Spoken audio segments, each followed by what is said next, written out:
Scott, you touched on something in your last answer that I want to go back to. You said you have global offices. You mentioned Ho Chi Minh City and Bangalore and all of these places around the world. You do have kind of a multicultural workforce.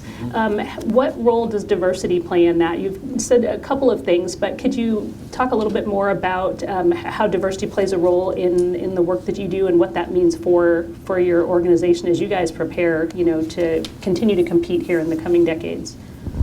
Well, we first started to think about it when, like most companies, we started to try to figure out what was our company culture. And then that opened up the discussion of, well, what if we're multicultural?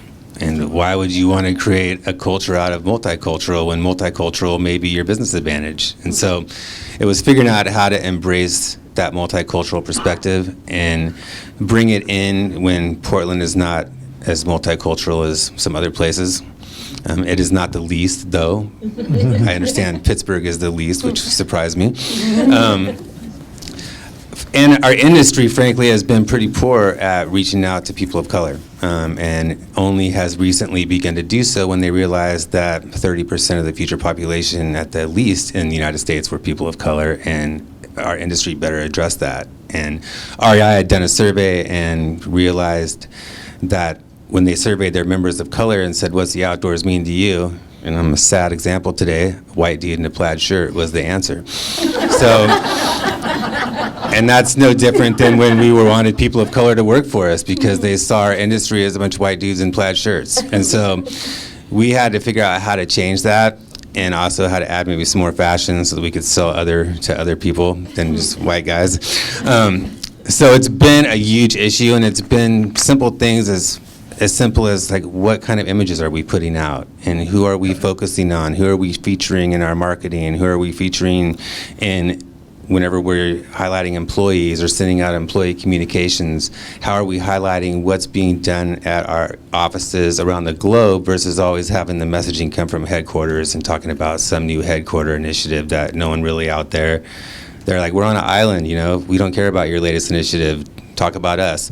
The other thing that really helped build the engagement was really propping up what our offices were doing. We had an office in Taipei that they were going to go do a project that was in basically a big, huge pond, and a typhoon came. And we were like, hey, don't think you have to go out and work in the typhoon. They're like, we're in a pond, who cares? We're already wet.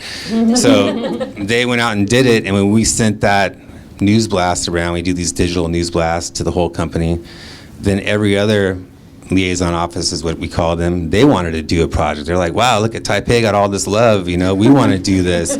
So it created a spirit of competition, but the competition was great because it wasn't defined, where we didn't say, hey, your project has to be this long and you have to touch this issue and you have to wear these shirts or whatever. It was let them figure it out. We did support it with apparel. We're apparel companies, so we can give our teams hats and shirts, and we let them think of cool names that define themselves. We had one team from India that had a Gandhi quote, and we had to actually get that approved through legal to make sure that we wouldn't get sued from a Gandhi quote. But it's really just allowing that kind of freedom and embracing that, and it's some of the benefits that have come from that have been incredible, and business benefits that the company never would have thought of had we not done it. Very cool. And I know here in King County, we struggle with some of the same things. The population of the Pacific Northwest, Portland's included, but here also not super diverse at a certain level, but actually more so. I think is it Bellevue that surpassed us in terms of diversity recently, that has surpassed Seattle. So it's more so than people realize. I think our reputation, we've got to get that out of people's minds. So, and don't just think that you're limited to your own workforce. So a lot of our great projects, especially in areas where we don't have a large workforce, maybe it's 10 or 12 people in an office. Well, how can we do a volunteer project with a key vendor or a key stakeholder? Or here in the States, that we have key accounts like REI or Dick's Sporting Goods or the Sports Authority, and we often have an office in their headquarters city, so we can have a showroom. So in most of those cities now, we want to adopt like a local stream or a local park and figure out ways that we can go out with our counterparts from that key account and just hang out as humans and do a restoration project and not try to sell anything or show anything, but actually get to know each other, but also show Columbia's value, because no other brand is doing that with those key accounts. Yeah, it's definitely an area that we've talked about. How do we show our values more, not only to our existing employees, but ones who may consider coming to work for us. How are we doing in terms of diversity? I know at certain levels of the organization, super diverse, even more so than the population as a whole. Other levels of the organization, not so much, and that's something that we've grappled with and trying to figure out how do we, change those numbers a little bit and start reflecting the communities that we serve across the region. I would say we're not doing enough because we aren't moving the needle on the numbers in our leadership ranks, and that's really the executive has put out as one of our goals in HR is that we want a workforce that reflects at all levels the very diverse communities we serve. And as Natasha pointed out and we saw in the video, we know we have a very diverse employee population, but they tend to be at the entry-level jobs, lower paid, and as you go up in the ranks of salary and in leadership ranks, we become more white, but fairly diverse in gender. So we've got our work to do. We need to do a better job in recruiting. We have to go beyond post and praying, which we still often do.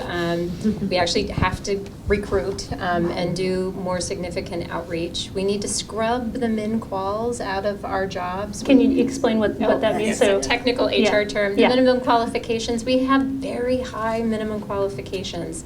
And they often become artificial barriers for many people of color getting into a field.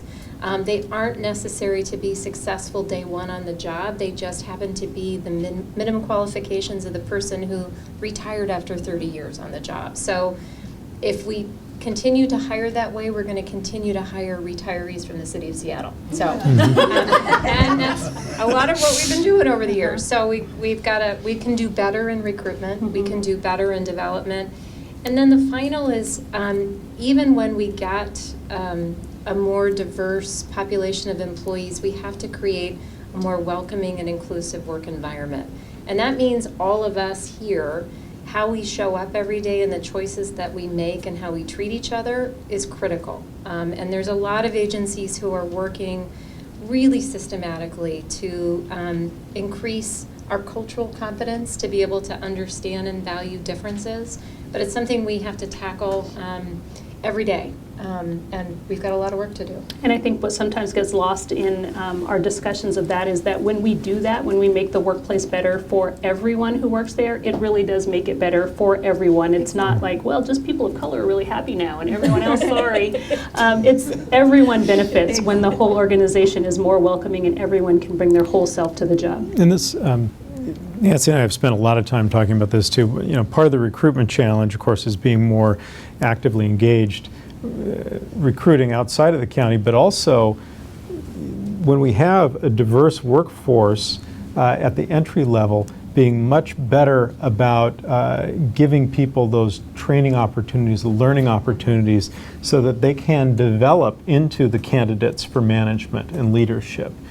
We have a wonderful workforce who clearly are people who are dedicated to public service right here in our buildings, and we need to do the best job possible of showing them the path forward and giving them the resources to be candidates for leadership.